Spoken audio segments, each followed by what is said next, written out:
The Legend of Zelda is one of gaming's most iconic franchises. It sits in the upper echelons of the industry and has been adored by many for decades. It not only revolutionized home console 2D action-adventure games in the 80s, but set the template for what action-adventure games would look like in the third dimension for years to come in the late 90s. Nearly every mainline release is held in the highest regard among both critics and fans. Many larger publishers have tried to assemble teams that could replicate Zelda's magic, and after trawling through many forums and Reddit threads, titles such as Clover Studios' Okami and Vigil Games' Darksiders appear to have succeeded in scratching that itch. Zelda's general quality and unique puzzle box gameplay, thanks in no small part to series producer Eiji Aonuma, makes it a franchise that is uniquely Nintendo in the AAA space.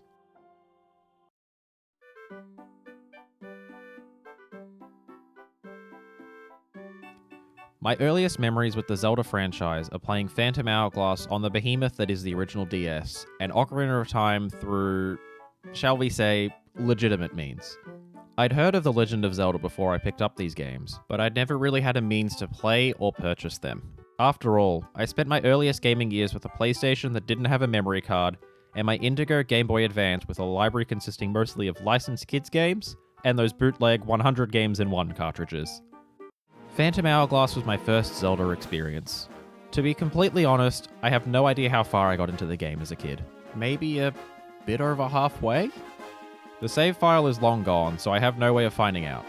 What I do remember, however, was spending hours upon hours sailing around the ocean, collecting ship parts and rupees. That little deep-sea salvage minigame is embedded in my brain. For as simple as it was, I found endless joy from drawing a path for my ship to take, and spent hours aimlessly sailing the seas. I don't exactly remember what I did in Ocarina in my initial playthrough, but I have this extremely distinct memory of one of my primary school friends showing me the outside of the Temple of Time in the future. Something about that dark, foreboding sky with the ever-present Death Mountain looming in the background really struck me as a wee 10-year-old. To be honest, it was probably terrifying to me back then. The memories for both these games are lodged in my subconscious, and it was there that my love for the franchise began. I got a 3DS for my birthday in 2011, which was mere weeks after its launch, just because I knew Ocarina of Time 3D was releasing in the coming months. I was one of the poor souls that owned a 3DS before the price cut, and I had nothing to do on it for months. At least I could play my DS games on it, I suppose? I got the Ambassador Program stuff, which is a neat little part of Nintendo history I'll cherish forever, but was it worth it? Who's to say? Ocarina of Time 3D and Skyward Sword can be held personally responsible for my downfall as a human being, as they were the first games I'd ever pre-ordered. Being the naive little child I was, I didn't really look after the extra goodies that I received with my pre-order. I'm almost certain that I've lost parts of the Ocarina of Time 3D Ocarina Edition. I've spent years trying to find those stupid little tutorials on how to play some of the Ocarina songs. I'm almost positive that they're in my house somewhere, but I just can't find them. As you can see, I've amassed quite a decent Zelda collection. Not everything is pristine, and most aren't even complete, but I'm quite happy with it. There's this little SNES-sized hole, but one day, Link to the Past. One day. So after all this, it sounds like I'm a die-hard Zelda fan and play every single release to completion, right? Well, not exactly. Despite my deep love for this franchise, I seldom finish a Zelda title after I hit play.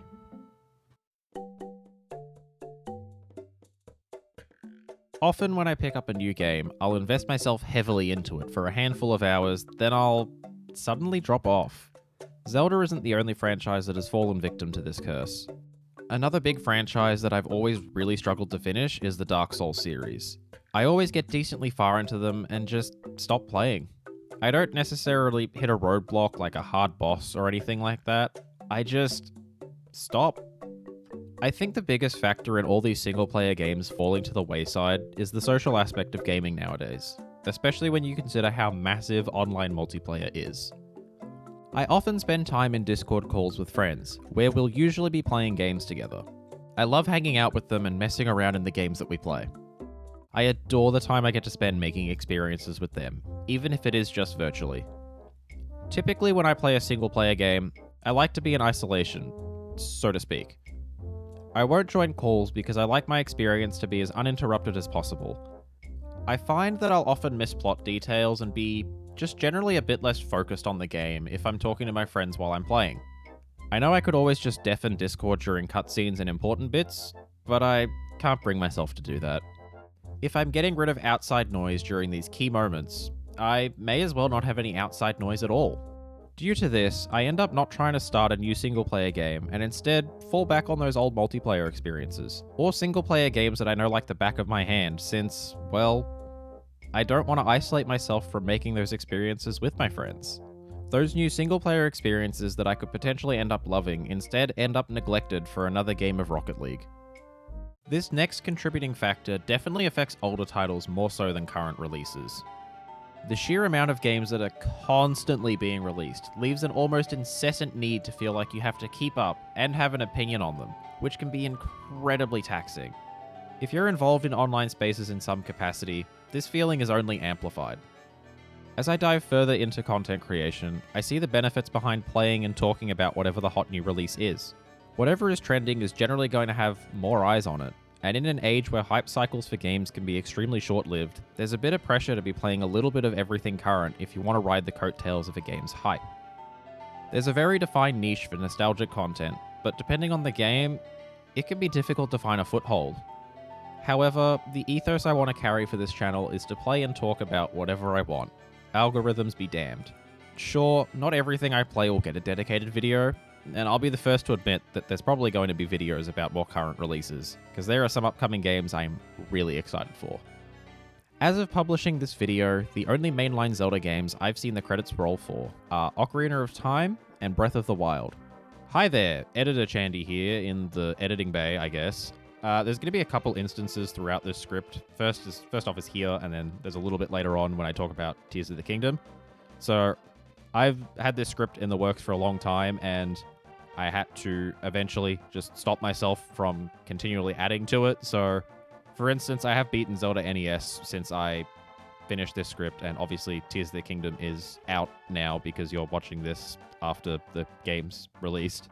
So there will just be little things like that throughout, because I didn't want this script to become so bloated that I couldn't ever really finish it. They're not the only titles I've played. In fact, I've played a number of them. So what happens to all the other Zelda titles in my collection that I've played over the years? Well, I pick up a new Zelda game and excitedly start playing it. I get thrown into a new story, learn more of the mildly complicated timeline, and am thrust into a new adventure. I run around and do the tutorial, I beat a couple of dungeons, and then I just stop. It's not that I lose interest or decide that I don't like the game. It's quite the opposite, actually. When I boot up a new Zelda game for the first time, I become completely and utterly engrossed in the world. I close whatever voice call app is relevant at the time, be it Skype, TeamSpeak, or Discord. I've used them all, as well as all my other socials, so I can focus on the little man in the green tunic. If I'm fortunate enough to have the free time, I play for hours per session. However, once I stop playing and break the cycle for a few days, I go about my life.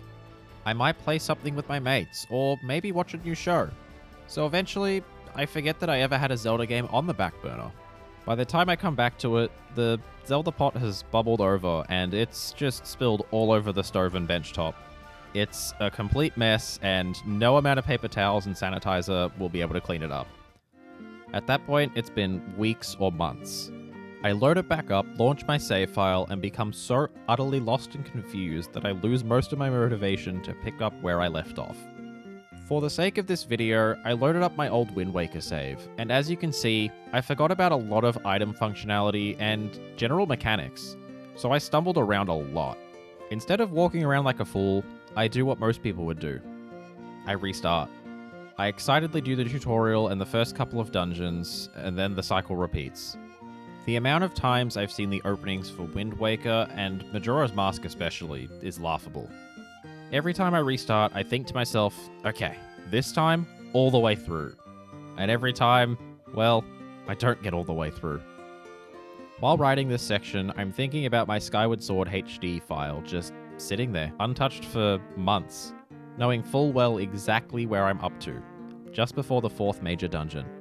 Now, I mentioned earlier that Breath of the Wild is one of the 2 titles that I've finished. Even that fell victim to my Zelda cycle. Luckily, I managed to pick up where I left off, which admittedly wasn't very far at all. I think I'd completed one Divine Beast. After I picked it back up, I played through to the credits and thoroughly enjoyed the entire playthrough. As soon as the credits rolled, I was tempted to start it all over again.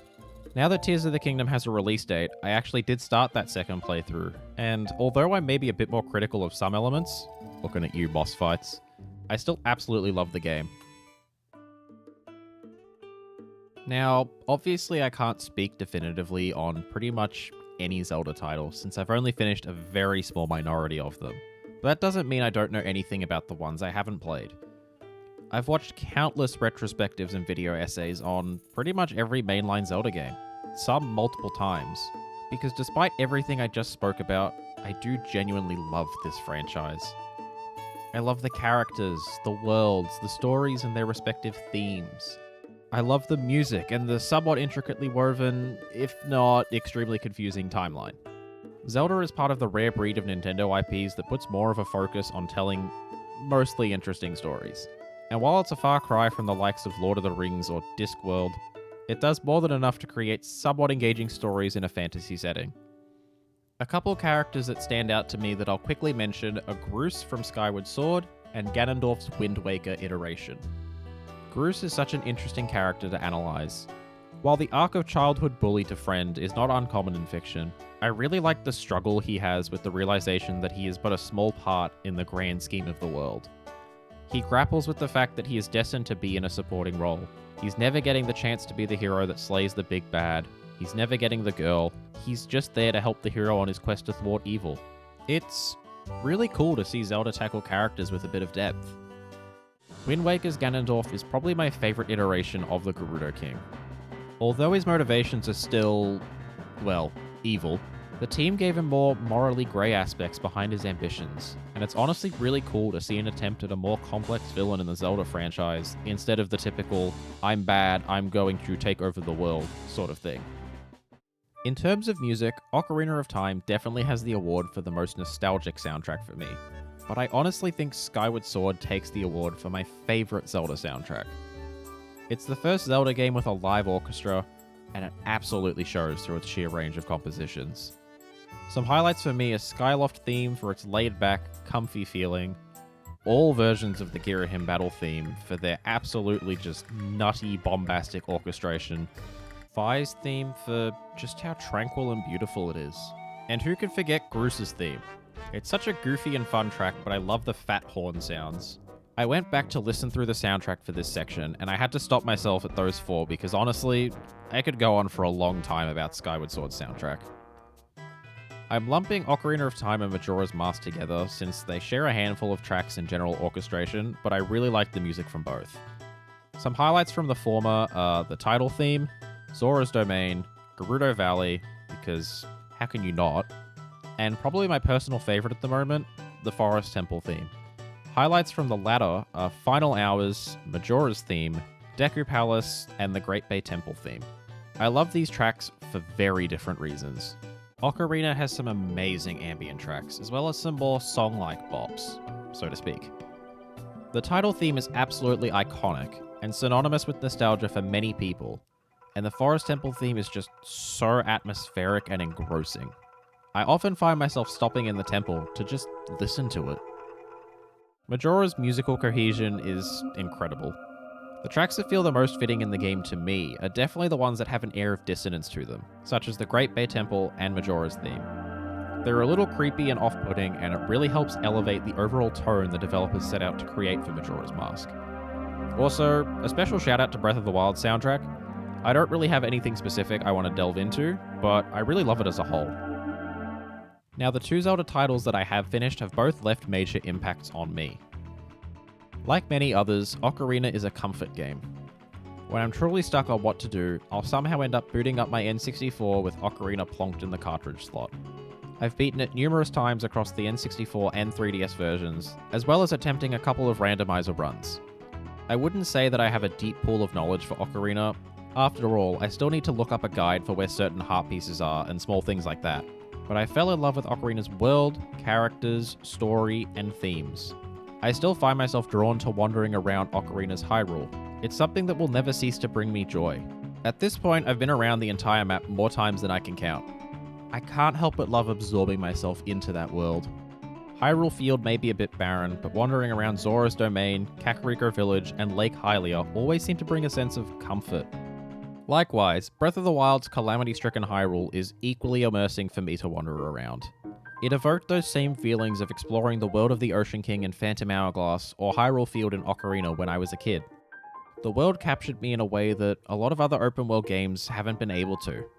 The design lends itself extremely well to walking without purpose, as you're always going to find something of intrigue.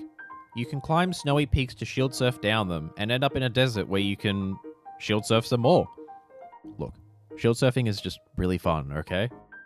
Although I may absolutely detest certain areas, jungle, I love just walking around and making new discoveries even to this day. I mentioned earlier that my gut instinct upon beating Breath of the Wild was to start it all over again straight away. And I feel like that says a lot about the game given, well, everything I said about my inability to finish Zelda games. So, where does this leave me? To be completely honest, I'm not really sure. I'm going to try to make a more concerted effort to actually finish Zelda titles after I start playing them. I'm uncertain whether I want to achieve that goal by live streaming each game, or just by playing some of them in my own time. Regardless of execution, I'd genuinely like to beat them. I want to explore the worlds that I've only seen in retrospect, in real time, and unpack the themes of each game as I play. I want to fall in love with new characters, dungeons, and items. Maybe by completing this process, I'll find a new favorite Zelda title. I'll most likely be cataloging my thoughts on each title here, so I might get a nice little YouTube series out of this. There's the added bonus of some light backlog clearing too, because Lord knows I need the help. So come watch me live on my Twitch over the coming months as I journey through Zelda history. Or, if you stumbled upon this video months or even years later, there's a nice little background podcast type series for you to watch. My love for this franchise runs deep, so look forward to another internet person talking about Zelda games.